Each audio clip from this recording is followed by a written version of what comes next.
Good afternoon, everyone. My name is Yusheng Zheng, and I'm maintaining a bunch of eBPF-related open source projects in an organization called eunomia-bpf, and I'm also a PhD student in UC Santa Cruz. Today, I'm going to talk about something that has been around in the software industry for a really long time.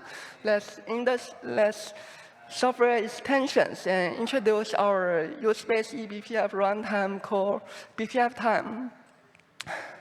Specifically, I want to talk about why we need extensions, what makes them challenging to handle correctly, and how our current approach to manage extension might not be good enough. Then I will introduce a new approach to manage extensions called the extension interface model and our useless eBPF runtime Bpftime, and how we implement these principles.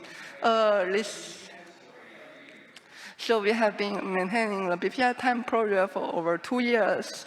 The research paper of it is 10 applications safely and efficiently has recently been got accepted into the OSDI this year. So there's a link. You can Google search it or just visit it. OK. So why we need to build a new use-based eBPF runtime? Why we build this use-based eBPF runtime as yet another extension framework? First, software extensions have a very long history. They include web servers, database editors like VS Code, and also some cloud-native applications like Kubernetes extensions and WebAssembly models. In kernel, they also have eBPF programs and kernel modules. But there's a question a lot of people may ask. Why don't we just integrate everything into the main code bases? Why do we need to use extensions? The short answer is we need flexibility and isolation. We want flexibility and customization because it makes our software adaptable. User and administrator want to tweak things to meet their specific requirements without waiting for core developers to implement changes. But flexibility without isolation is risky. Extensions, by definition, they can be third-party or at least externally developed code. You might trust your core engineering team, but trusting external code is a different story. Even if it's not malicious, external code can have bugs, causing crashes, performance degradation, or security vulnerabilities. So you need to protect your core applications. That's why you need to have extensions. But in real world, extensions can be buggy. For example, a few years back, a popular video stream site Bilibili suffers a serious performance production outage because one of the engine's extensions got stuck in an infinity loop. Apache HTTP server has similar issues where buffer overflow, bugs in RUAC-based module can crash, and security hosts like Redis and a lot of applications. They also have things that really hard or big companies and cost a lot of money. We recently did a study to analyze CVE reports from some open source projects. We searched all the CVEs in this software and found there are more than 1,000 CVEs related to extensions in 17,000 total CVEs from these projects. What we found was that extension-related vulnerabilities made up a significant portion, about 7% of all the CVEs. Many of them could lead to system crashes or data leakage. So isolation and safety become absolutely critical. We don't want a bug in one extension to crash our entire system. We don't want a poorly written plugin cause our service to slow down. We definitely don't want external code to exposing our internal data to attackers. So as the left side shows, this figure shows how a regular application can be extended using a separate extension runtime. Think of the host application as the original app, which has its own states like variable and codes like functions. Instead of directly modifying the code, the user adds new behaviors through extensions. This extension runs in a separate component called the extension runtime. Each extension connects back to the host using the defined entry points, like the entry 1 and entry 2. For example, the extension can also read or modify the variable in the host application, where they can also call the host functions or in the host application, like the for here. As we can see from these real-world cases and the extension use cases, there are 3 core requirements for the extension runtime framework. Interconnectedness, safety, and efficiency. First, what do I mean by interconnectedness? Interconnectedness is how much power we give the extension to interact with the host application. Extensions need to do things meaningfully. They need to read data, modify states, or call existing functions inside the application. Different extensions need different level of interconnectedness. For example, a security extension needs to request details and block suspicious requests, while observability extensions just need to read the request details. As we've discussed, safety is how much we limit an extension's ability to harm the main application. If there is a bug in your extension, this bug shouldn't crash your whole web server, so compromise your entire application. Without safety boundaries, a single small mistake in the application could take down a production system. Efficiency is easy to understand. It's about performance, how much overhead or extension framework add to your application. Different use cases have different level of performance requirements, like the distributed system and the kernel. They have very different latency. The key challenge is that the interconnectedness and safety are fundamentally at odds. The more interconnectedness you allow, the less inherently safe it becomes. To keep things safe, you need to restrict the interconnectedness, which limits extension usefulness. Balancing this tension while maintaining efficiency is what makes extension framework so challenging to design. Here is a table of limitation of existing frameworks. First, a lot of extensions implement just native execution approaches like LD preload or the dynamic modules. They offer excellent performance and simple integration, but they provide no isolation. A bug in the dynamic modules crash your entire application. There's no safety boundaries and no fine-grained control over what extension can access. Software for isolation-based technologies and also hardware-based isolation, like WebAssembly and Lua provide better isolation through runtime checks, but they introduce performance overhead from these checks and boundary crossing. They also often rely on the host application to implement the security boundary correctly. For example, in Wasm, a lot of checks you need to implement is manually co-writing. This is buggy and rely on manual efforts. Sub-process isolation or RPC-based approaches, like a lot of cloud-native applications and like model context protocols, MCP in LLM application, and some other research projects here offer strong isolation by running extension in separate process. They suffer from context switch overheads. This is sometimes negligible, but sometimes critical, making them to slow the performance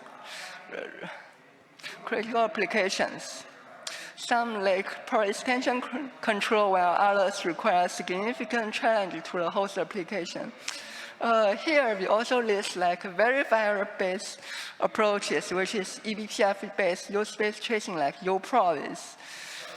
Current implementation of uprob, like fine-grained control over extension capabilities, is tightly coupled with kernel security model, and Each extension call requires a costly kernel context switches, make them inefficiency for high-frequency hooks.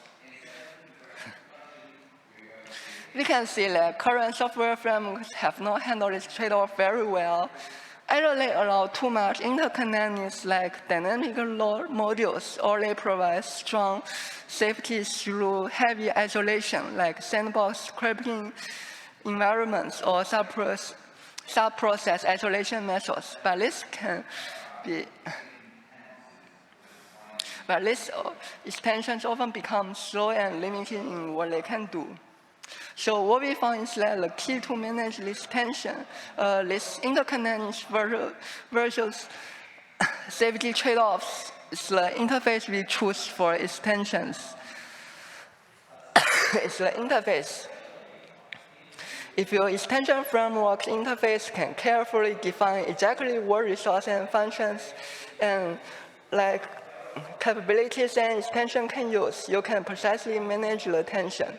Ideally, you just give the extension just enough interconnectedness to do its jobs, but absolutely no more. This sounds simple, but current systems struggle to achieve this. Let's take two popular approaches for extensions, WebAssembly and eBPF, and see how they approach this problem. WebAssembly is a binary instruction format used in many cloud-native systems as extension runtime. It provides SFIs through runtime checks, and while eBPF is mainly embedded in Linux kernel and also used in Windows kernel. Compared with WebAssembly, eBPF has a history of focusing on performance first, which leads to design using a verifier to track them. Safety of the extension at load time instead of runtime checks. Let's look at how these two approaches achieve the interface problem. The WebAssembly components model replaced WebAssembly's approach to solve the challenge. It's a specification and a set of tools that defines how WebAssembly models can be compromised together and as components and how they interact with their host environments. The component models designed with several key goals: define portable interface that work across languages, ensuring capability safety through explicit interface, and supporting virtualization in diverse environments, from browsers to cloud systems. At its core, the component model introduces components as composable units built from WebAssembly models. They interact through well-defined interface written in WIT, that's WebAssembly interface types, as shown in the figures.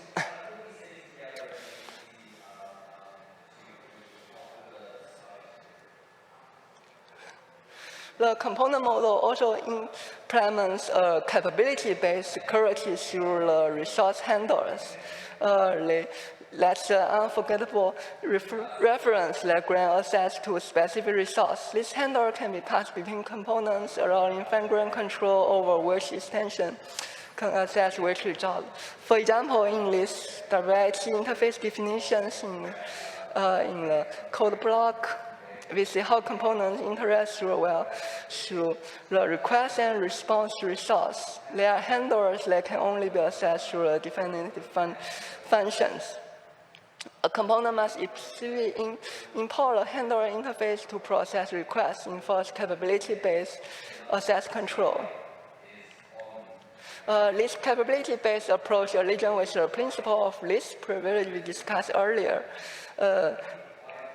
They have a rich type system for interface, but they are mainly based on functions.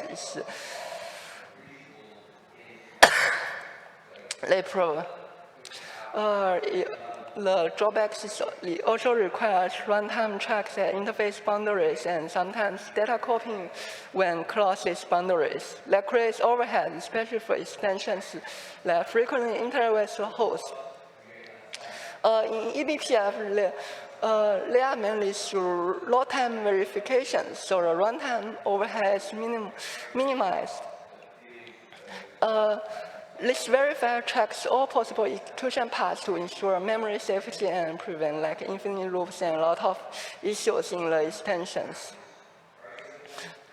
The eBPF interface in kernel was originally based on like helper functions and program types and attached types. As shown in the table here, we can see there's a lot of program types and attached types, each corresponding to something similar to capability. But these are hardcore in the kernel, and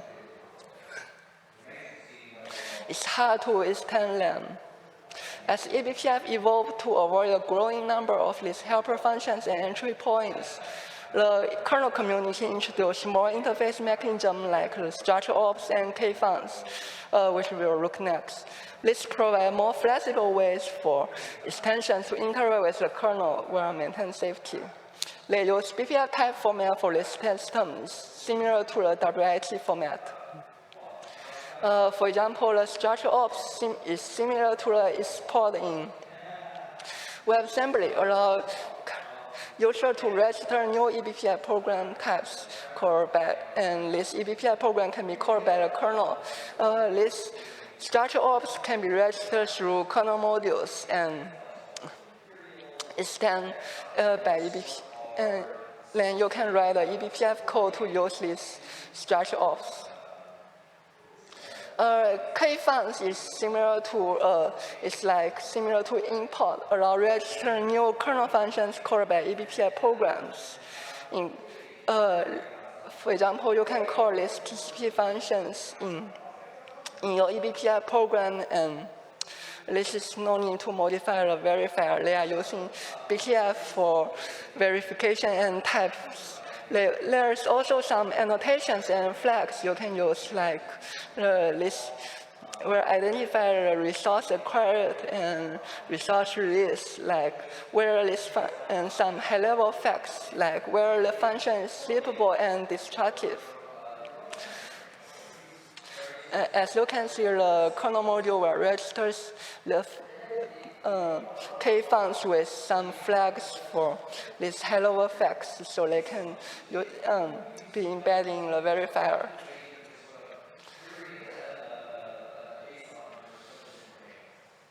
To summarize the eBPF interface approach, we can see the trade-offs. The eBPF provides strong verifier-based security, but it can catch bugs before load them. It can provide better performance because you don't require runtime checks, but it's tightly coupled with kernel eBPF.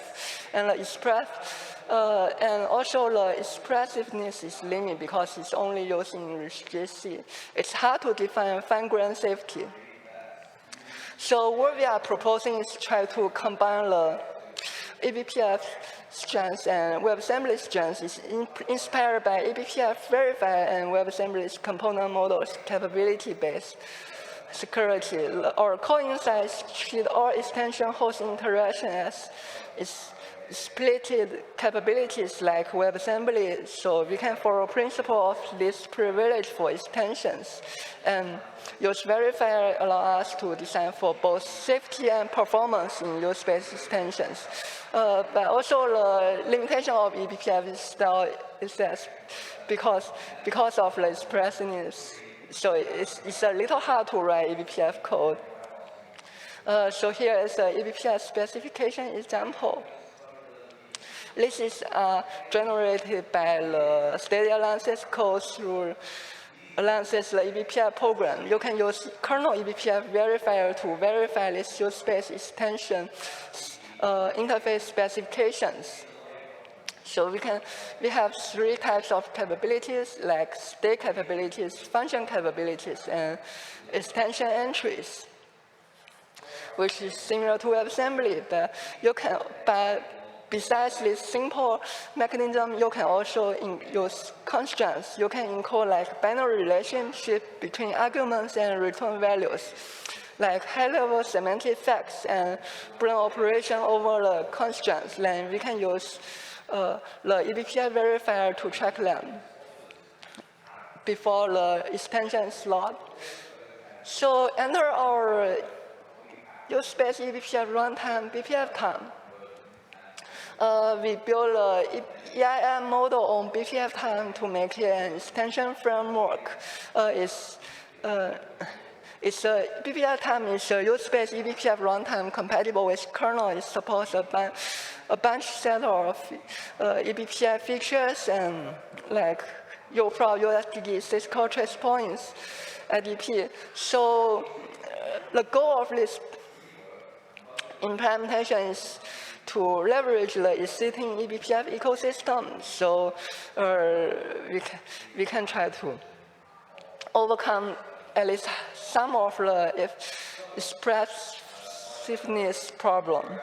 It includes a set of eBPF map types and some helper supports, and also UFan supports. It can run together with kernel eBPF, and you can switch the VM inside it. So Bpftime is a runtime instead of simple VM. It's not like just eBPF and RBPF, because it has a bunch of other things. So you can see there's a set of supported features, at least part of them here.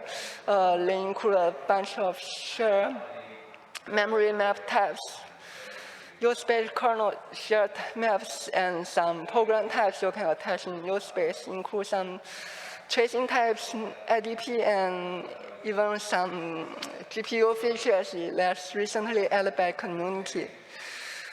You can also define other static trace points. It can support a lot of helper functions, and UFan support both kernel and use-space verifier. This is the Bpftime design diagram. White components are from eBPF. Orange components are new we added in Bpftime. Blue arrows shows the execution flow while compiling and loading eBPF application. It is similar to how the eBPF was originally performed. So we use the Bpftime loader to load and operate with the eBPF control plane application. White arrow with black outlines indicate components that interact with eBPF maps. Here is a basic example to show how you can build and run eBPF, libBPF-based eBPF program. Starts with Bpftime command line instructions. You can use uprob to monitor use-space macro functions in libc, like just Bpftime load to load the control plane application in eBPF program and start to trace the program. Here's the evaluation use cases. Existing eBPF application can run without or with minimal fix with some additional customized cases. So the first use case is like for observability.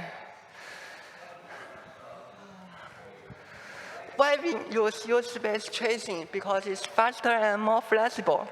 It's much faster than use-based uprob, and it has much faster use-based memory access. There's also no tracing overhead on untraced process. We can run a set of tools like BC and BPF trace, and also complete observability agents with kprob and uprob together. Here is some macro benchmark. We can see there's about 10 times of improvements in uprob, and also some improvement in hash maps and use-based memory reads.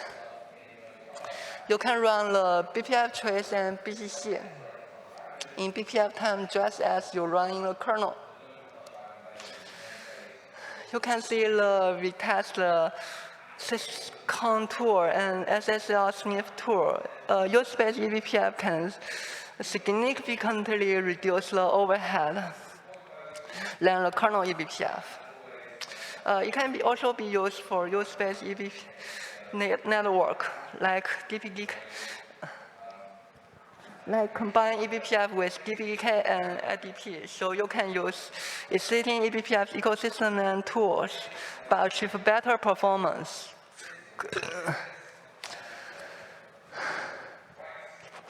We also built a eBPF VM with LLVM JIT or half time. LLVM BPF is a standalone eBPF VM and comparing tools. It's an easy to use project. There's a bunch of more use cases like engines, plugins, and fuse caches, and radius durability tuning. Some also include GPU tracing and error injection, code patch. Please check our coming papers for more detail. You will be releasing next month, I think. So there's still a long way to go because Bpftime is not production ready yet. We still need to do a lot of improve stability and bug fix and make EIM more easy to use. Here's the takeaways. Bpftime is a new approach to use space extensions. It tries to combine the strengths from both worlds, eBPF verification and performance, and also WebAssembly like interface flexibility. It can enable high performance extensions and fine-grained safety controls. It's also compatible with existing eBPF ecosystems. Okay, thank you.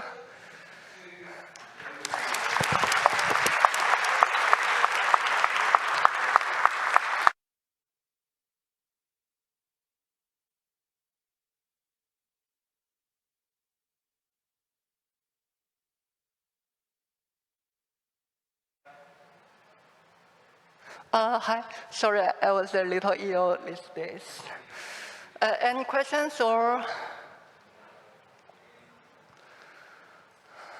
Oh, no, maybe it's okay. What are the largest worries and problems that you have implementing this system? The main challenge is that how we can keep compatible and leverage the kernel infrastructures, like how I can, because libBPF and like kernel eBPF runtime, they interact through the eBPF syscalls, but they are tightly coupled. So we need to have a syscall compatible layer to make sure they are compatible, and this also causes challenge and a lot of engineering efforts in the long run. Sorry, I didn't see the microphone before. Another question would be, what kind of performance impacts do you see using WebAssembly in this environment with respect to straight eBPF? Sorry, what? Can you repeat again? Yes. What performance impact do you measure using WebAssembly in this way in contrast to a native eBPF? We implemented the same use cases like some engines, plugins, and try to measure their performance difference. Is that what you're asking? Okay. The exactly use cases, and you can see it on our website and the paper. We will release it later.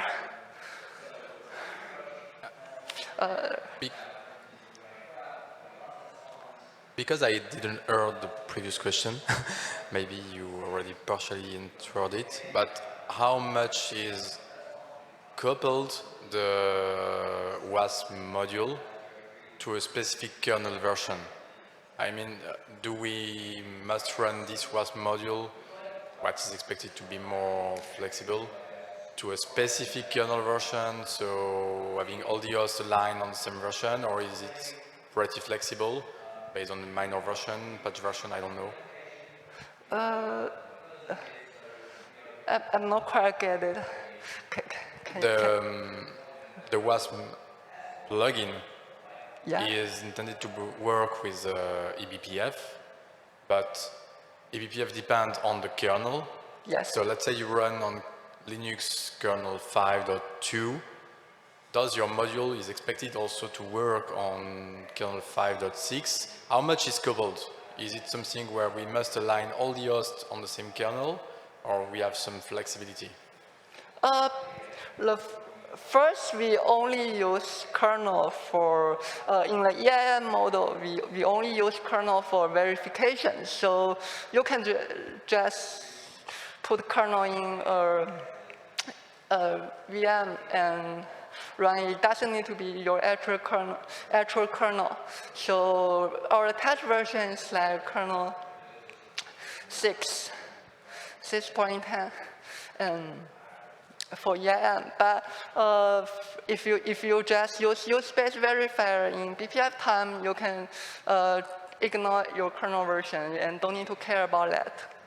Okay, so a minimum requirement is the kernel 6.10, as you said, to get the functionalities, but outside of that, there is no requirement. Sorry, maybe you can you speak a little loudly? Yeah. I was saying, so you say there is a requirement of a minimum kernel version, let's say 6.10, something like that, to get the functionality, but after that, it's flexible. We are not attached to one specific version.